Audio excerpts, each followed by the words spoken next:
हमने बात की है आज के प्रोग्राम में विज्ञान के एक खास अध्यापक डॉक्टर गौरव वार्ष्णेय जी से।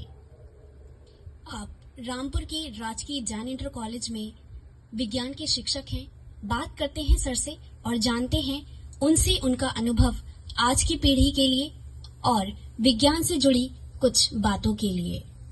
सुप्रभात। सुप्रभात सर, कार्यक्रम में आपका बहुत बहुत स्वागत है। धन्यवाद। सर, हमने अपने श्रोताओं को आपका परिचय दिया है और बताया है कि आप विज्ञान के अध्यापक हैं। आपसे ये जानना चाहेंगे कि कितने सालों का अनुभव है बच्चों के साथ आपका विज्ञान की दुनिया में? विज्ञान की दुनिया में मेरा शिक्षा अनुभव 23 वर्ष का है। सन 2000 से मैं जैन इंटर कॉलेज रामपुर में एक शिक्षक के रूप में कार्य कर रहा हूँ। आमतौर पर सर ये धारणा है कि साइंस, उसमें चाहे फिजिक्स हो या फिर केमिस्ट्री, बच्चे ऐसा मानते हैं कि ये बहुत टफ सब्जेक्ट है और बहुत ही इसमें हार्ड वर्क करना पड़ता है। तो किस तरह के वैल्यूज आप इस सब्जेक्ट को देते हैं जिससे कि ये सब्जेक्ट रुचिकर बनता है और बच्चों के लिए इजी बनता है, खासतौर पर उन बच्चों के लिए जो बहुत ज्यादा डरते हैं इस सब्जेक्ट को लेने से? बिल्कुल ठीक बात है। बच्चों को ऐसा लगता है कि फिजिक्स, केमिस्ट्री, मैथ्स एक कठिन विषय है। एक्चुअली देखा जाए तो ये कठिन विषय नहीं है। थोड़ी टेक्निक्स का यूज करना पड़ता है और टेक्निक्स का यूज करके हम बच्चों को याद करा सकते हैं और उसको रोचक बना सकते हैं। मैं एक उदाहरण बताऊं, जैसे अभी चंद्रयान 3 का जो अभियान हुआ था तो उसमें विक्रम और प्रज्ञान, लैंडर और रोवर, तो ये जो है कि लैंडर कौन सा था, विक्रम था या प्रज्ञान था, तो ये कठिन विषय हो जाता है, बच्चे भूल जाते हैं। तो हमने एक टेक्निक बनाई बच्चों को समझाने के लिए, LR और VP। LR, L for lander, R for rover, VP, V for Vikram, P for Pragyan. तो हमने बच्चों को बता दिया कि आप LR और VP याद रखिए, L से लैंडर और V से विक्रम, R रोवर और P से प्रज्ञान। तो अब बच्चे कंफ्यूज नहीं होंगे और उनको याद करना आसान हो जाएगा। और जिस विषय को याद करना, समझना आसान हो जाता है, वो विषय भी बच्चों के लिए आसान ही रहता है, कठिन नहीं लगता। जी सर। सर देखा कल हो गया है। जी सर। बिना विज्ञान के तो हम इसकी कल्पना भी नहीं कर सकते। तो जिधर हम देखते हैं, सुबह उठकर रात सोने तक हमारे आसपास हमारी सभी गतिविधियों में विज्ञान अप्लाई होता है। जी सर। सर, विज्ञान को हम किस तरह से शांति और विकास में सहयोग दे सकते हैं? यानी कि हमारा जो सहयोग है वो किस तरह से विज्ञान में हम आम इंसानों की अहम भूमिका हो सकती है? हम आम इंसानों को विज्ञान के महत्व को समझाना चाहिए, इसकी इम्पोर्टेंस बतानी चाहिए और वैज्ञानिकों से जनता रूबरू कराने के लिए उनसे बात करनी चाहिए।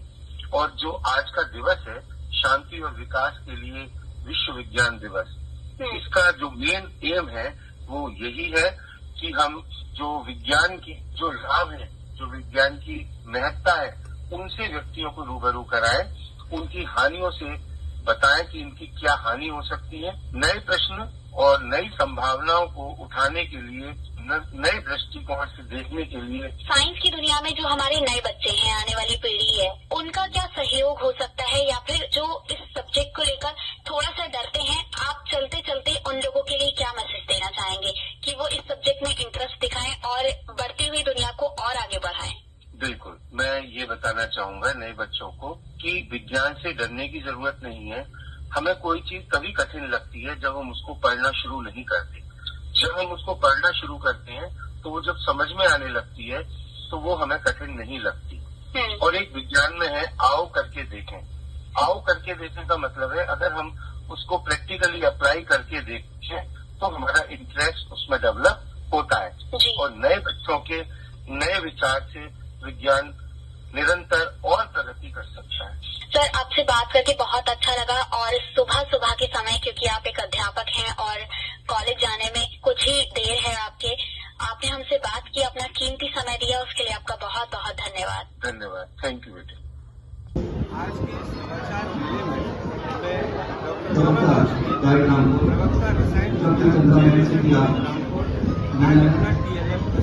मेरा जो DLM है, जीरो कॉस्ट DLM है, सब कुछ वेस्ट प्रोडक्ट से बनाया हुआ DLM है।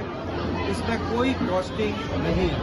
आज मैं आपको विभिन्न प्रकार के संकरण में जो मॉलिक्यूल्स की ज्योमेट्री होती है उस ज्योमेट्री का बताने की कोशिश करेंगे। जो संकरण है वो हमारा 7 प्रकार का संकरण होता है। पहला sp3 संकरण। sp3 संकरण में एक s और 3 p ऑर्बिटल मिलकर 4 नए sp3 संकर ऑर्बिटल बनाते हैं। जो शेप होती है वो टेट्राहेड्रल शेप होती है। ये शेप टेट्राहेड्रल शेप है और जो बॉन्डिंग कुछ इस तरह होते हैं और इनके बीच जो कोण है 109 डिग्री 28 मिनट का कोण होता है। इसको हम इस तरह समझ सकते हैं, ये जो शेप है ये टेट्राहेड्रल शेप है, बीच में कार्बन है और ये 4 हाइड्रोजन। ठीक है। अब दूसरा संकरण है sp2 संकरण। sp2 संकरण में जो शेप है वो ट्राइगोनल प्लेनर शेप होती है। ये ट्राइगोनल प्लेनर है, 3 हाइब्रिड ऑर्बिटल्स इसमें है। तीसरी शेप है लीनियर और ये संकरण होता है sp संकरण। ये लीनियर है, इसमें बीच के ये जो 2 ऑर्बिटल है हाइब्रिड ऑर्बिटल है और ये 2 अनहाइब्रिड ऑर्बिटल्स। ठीक है। और ये शेप अगर हम देखेंगे तो ये लीनियर शेप है एसिटिलीन। ये 2 कार्बन मॉलिक्यूल है, ये 2 हाइड्रोजन है और बीच में इनके बीच ट्रिपल बॉन्ड पाया जाता है। अगली शेप मैं आपको बताऊंगा dsp2 संकरण। dsp2 संकरण स्क्वायर प्लेनर होगा। स्क्वायर प्लेनर मैं आपको बता दूं इस तरह स्क्वायर प्लेनर शेप dsp2 संकरण का। अगला है sp3d संकरण। sp3d संकरण में जो शेप है वो है ट्राइगोनल बाइपिरामिडल। ये ट्राइगोनल है और ये 2 पिरामिड। अगर मैं शेप को देखूंगा तो शेप इस तरह बनी होगी, ये ट्राइगोनल बाइपिरामिडल। बीच में फास्फोरस है, Cl Cl Cl, एक ऊपर Cl नीचे Cl और इसकी शेप बनकर कुछ इस तरह है, ट्राइगोनल बाइपिरामिडल। अगला संकरण है sp3d2 या d2sp3 संकरण। इस संकरण में जो शेप है ऑक्टाहेड्रल शेप। ऑक्टाहेड्रल शेप आप देख सकते हैं, ऑक्टाहेड्रल शेप। ऑक्टाहेड्रल शेप को कुछ इस तरह समझा सकते हैं। ये रहे, ये ऑक्टाहेड्रल शेप है। इसमें ये बीच में शेप आया। अगर हम इसको यहाँ से मिला देंगे तो ये 4 फेसेस ये बनेंगी और 4 फेसेस नीचे बनेंगी तो शेप आएगी ऑक्टाहेड्रल। अंतिम sp3d3 संकरण।